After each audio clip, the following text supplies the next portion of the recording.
Good morning. Welcome to episode 5 of Lucid Waking.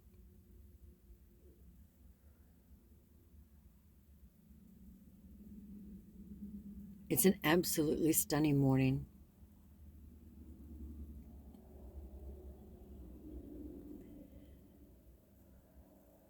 And words aren't easy this morning. Life does not want to be described.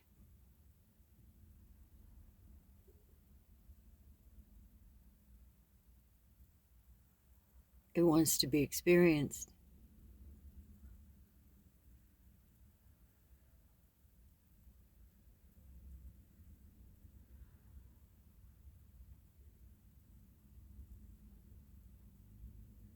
I've noticed that when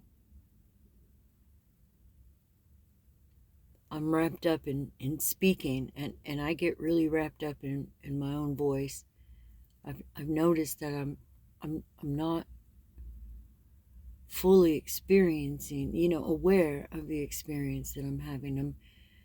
I am the experience I'm having. I mean, not it. See, words this morning are not making sense. Sometimes I think silence is absolutely the only bearer of the fuck me, the only real witness to what is, because as soon as I start to define it, like now, I'm pushing myself to speak, and it's making me really uncomfortable. But these beginning episodes of Lucid Waking are supposed to make me uncomfortable. The whole point in redoing this and doing it in a new way and completely different and off the rails and making it as messy as it needs to be, I'm not purposely trying to screw things up, or I'm just not fixing anything.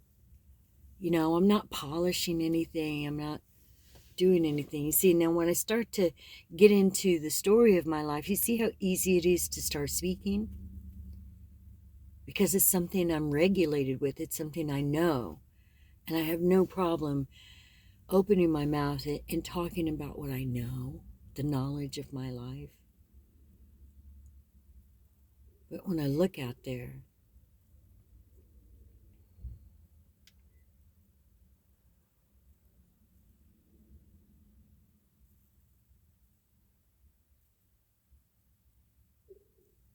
the only thing that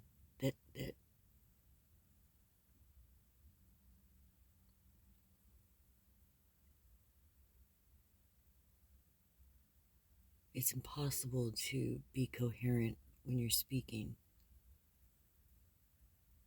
Sometimes when you are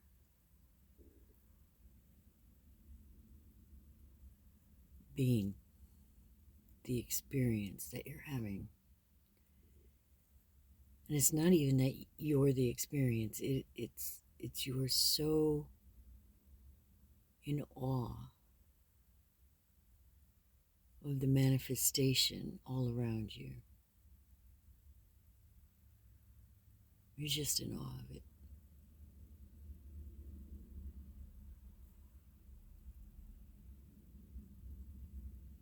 And it's so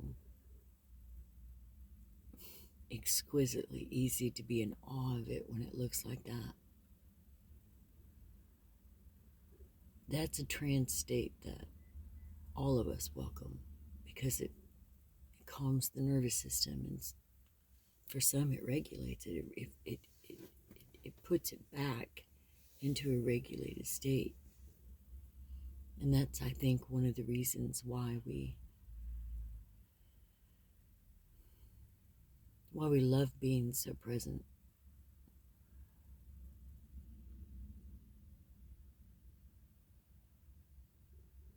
It resets us. It helps us remember that it's a stage, it's a play, it's a dream. It's as if it's true and real.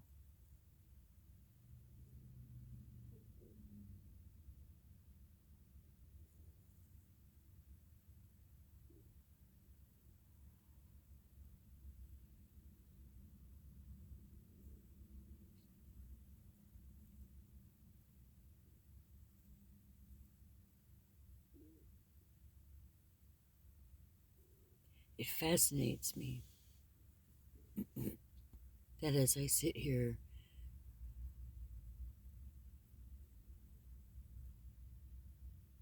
without a clue as what to say,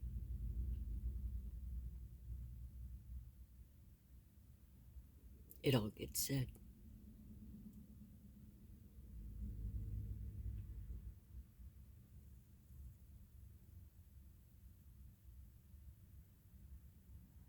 I take the invitation to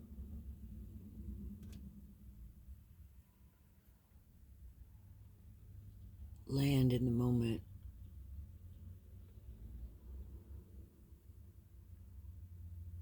feel its expression,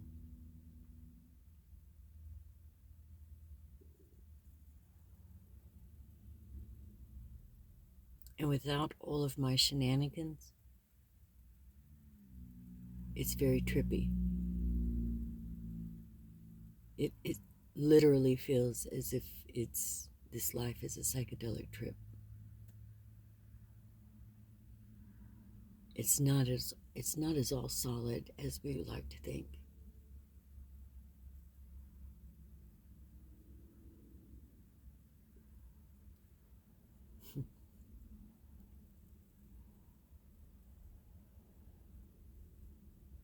And the silence has no master,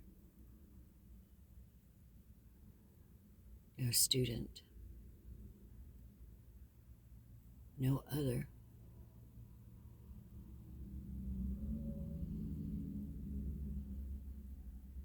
It's whole and complete.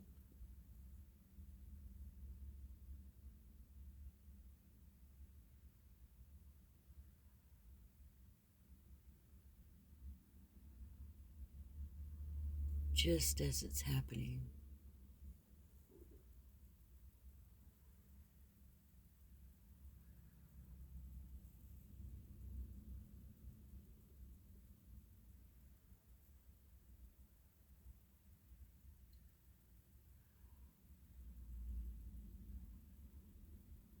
Peaceful scenes like this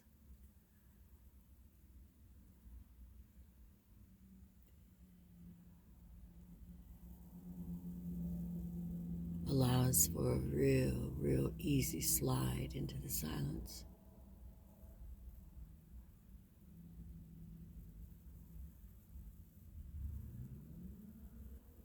Take them.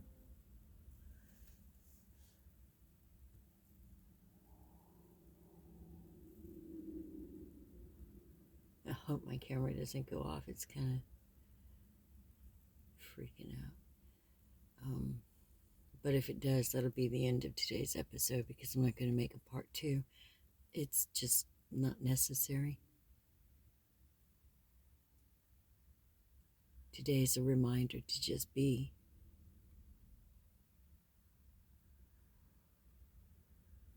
You don't have to be anything. Don't strive to be. You already are. Just be.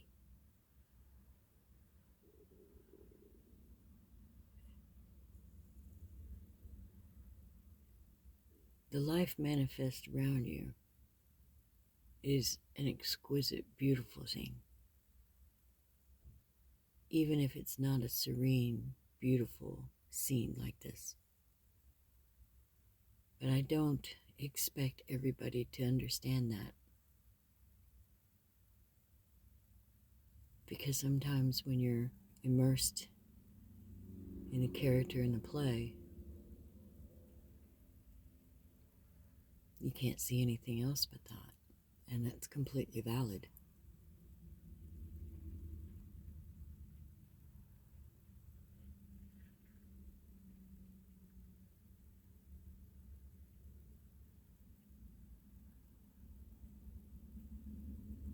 Cultivating and inviting stillness.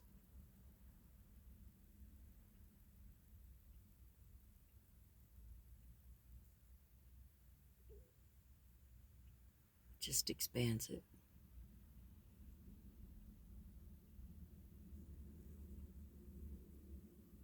Literally quieting the mind.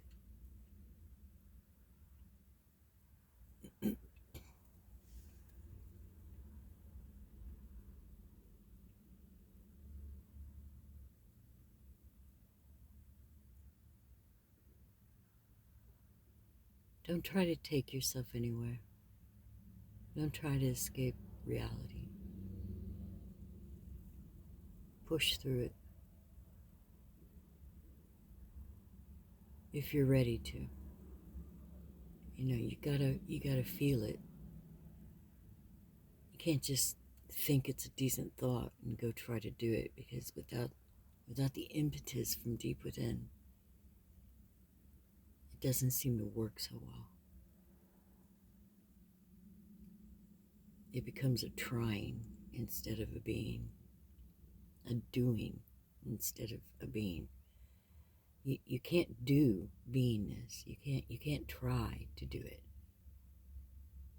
because you already are that. So what you're doing is you're cultivating the awareness, and anytime you get a moment to be silent,